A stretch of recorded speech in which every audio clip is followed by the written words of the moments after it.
All right, so I got the box open, and immediately you see it comes with this really cool case. This thing is awesome.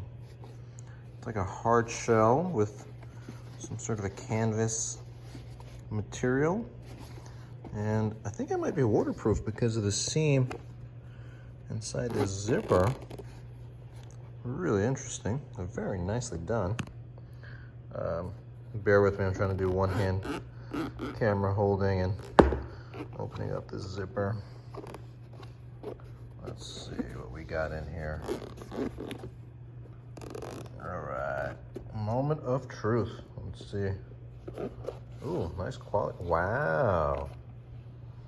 Oh, wow, that's really cool. So this looks like it's the memory card, the 64 gig. SanDisk Extreme, very nice. GoPro docks. Wire. What's this? Oh, this is one of the, I guess one of those hard mounts, double adhesive. Battery 1, battery 2. What's this? Oh, that's the tripod mount. Very cool. Obviously GoPro.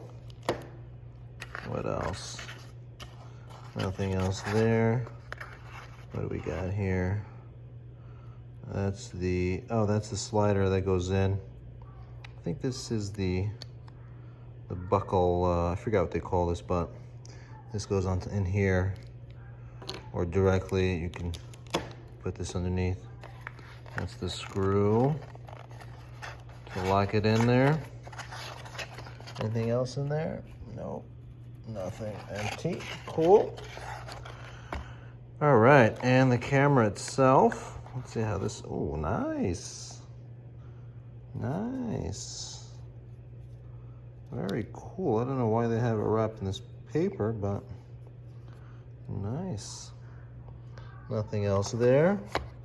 And that's it, guys. So batteries, wire, mounting stuff, tripod mount, memory card, camera itself, and docks. So that's everything inside of that little box. So I was actually really surprised when the guy gave it to me at Costco. I was like, this is it? This little box? He's like, yeah, everything's inside. So that's all inside the box. Cool, let's get this thing charged up and we're gonna start making videos. All right.